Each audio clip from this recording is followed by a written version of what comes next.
Hey guys, it's Monday again. We're getting near the end of our school year, so let's just keep plugging along. This is a story um, called The Diary of George Shannon, and we're just going to go over some of the vocabulary, then we'll talk about what the story is about. This word is council. We had a family council to decide on a name for our new puppy. So it's like a group of people that make decisions. An expedition. In 1492, Columbus led an expedition to the New World. It's a trip where you go to discover new lands. Interpreter. The mission team from our church took an interpreter with them when they went to Africa. So that's someone that can decipher languages for you that you don't know and can help you understand what people are saying. The sentry was on duty to guard the gate to the city. So it's like a guard or a soldier that guards something. This is on page 340.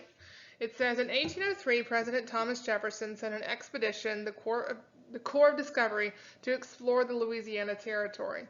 Meriwether Lewis and William Clark, leaders of the expedition, hoped to find a water route to the west coast, develop a system of trade with the Native Americans, and study the land. This is a map of their travels. So you can look in your book. So the Louisiana Territory was a big purchase of land that a lot of people did not know what was on the land. So these were explorers. They were doing an expedition to find out that water route. So you can see on your map, starting right there in St. Louis, and you can see the trip that they took all through the land there in the United States and where they ended up at the end. So. And this is the front cover of your book. It says, a diary is a record of what happens on specific days. Since you cannot write down everything that you heard and saw each day, only important events are included. So this is actually a diary. It's a historical fiction. So we know that we've read about historical fiction this year. Historical fiction is based on history, but the characters and some details are made up. Just like the story that we read about, A Widow Helps Elijah. The details were made up, but the historical events were accurate. So as we read this story, I'm going to read it to you today. I'm going to read part 1 to you, and tomorrow you're going to read part 2 by yourself. I want you to think about what is the most important event that happened each day. Describe each day in one sentence. So that's what this question says. What is historical fiction? We already know that. And what is the most important event that happened each day in this story? Describe each day in one sentence. All right, so I'll put the text up here so you can follow along. If you can grab your book, it's right here. George Shannon was a member of the Corps of Discovery. Although this account is fictional, the events it describes actually occurred and all the characters are real. Along the Missouri, May 13th, 1804. Tomorrow we set sail. I'm glad the winter of training is over and we can finally get on with our adventure. Clark seems eager to be off. We'll all fit nicely in 3 pirogues to ride the river. There are 9 of us from the Kentucky backwoods, and I'm the youngest of the group. We also have 2 hired French boatmen, Clark's slave New York, several squads of soldiers, and Clark's dog Seaman. George Drouillard, who we call Drewer, has gone on ahead and will meet us with Lewis at St. Charles. He's an expert in Plains Indian Sign Language, and he will be our interpreter on this expedition. So they brought some very skilled people with them that can help them. All right, May 26, 1804. We passed La Chorette today, the last white settlement on the Missouri. We're sailing against a swift current, so the going is slow.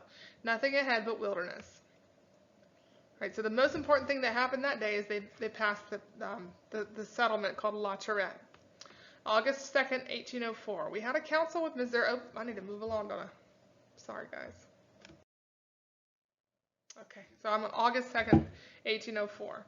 We had a council with Missouri and Otoe chiefs today. Lewis tried to make it clear that we had come peacefully as friends and want them on our side. We gave them blankets and peace medals, and Lewis fired a few rounds from an air gun. They seemed impressed with that. President Jefferson wants us to make friends with the Indian nations as much as possible. I think he would have been pleased with today's council.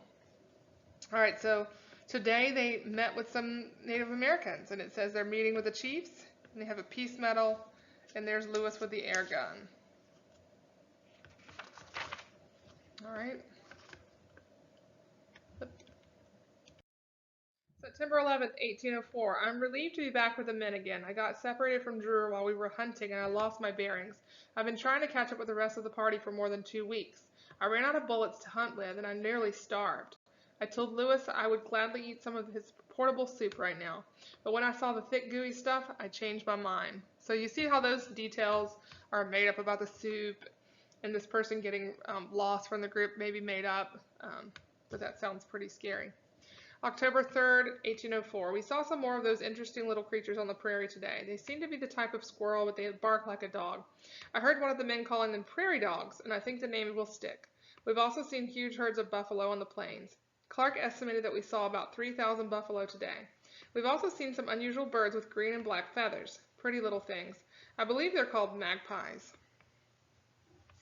That day was mostly about animals.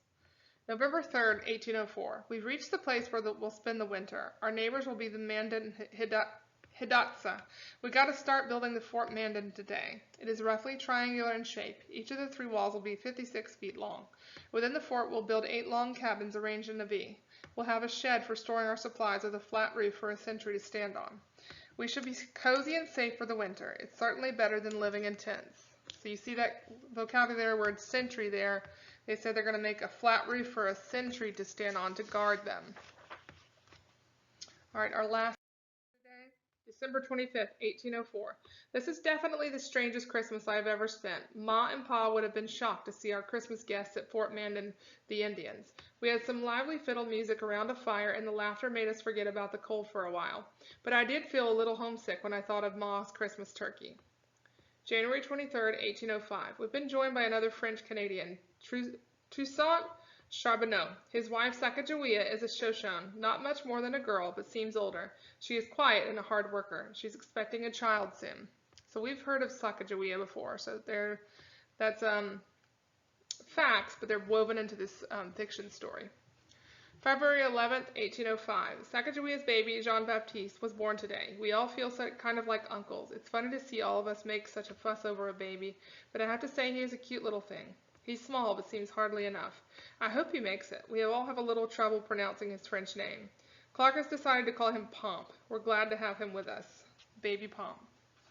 All right, so that is part 1. So the questions you can ask today. These are the questions you can ask yourself today. Who did President Thomas Jefferson send to explore the Louisiana Territory?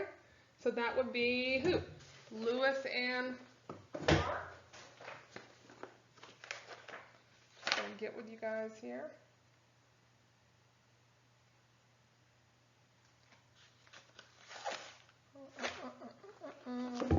Where am I?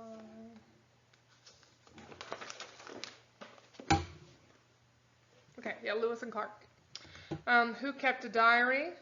And that was George Shannon. He's the sort of like the narrator for this story. Not really a narrator because it's a diary, but he's the one speaking in the diary. What is a diary? It's a written record of what happens on specific days. And you can see that this is a diary because it has the headings were dates. What happened on the expedition from May 13th to February 11th? All right, so from May 13th to February 11th, you have to go back to the story to see what happens. All right, so that's basically like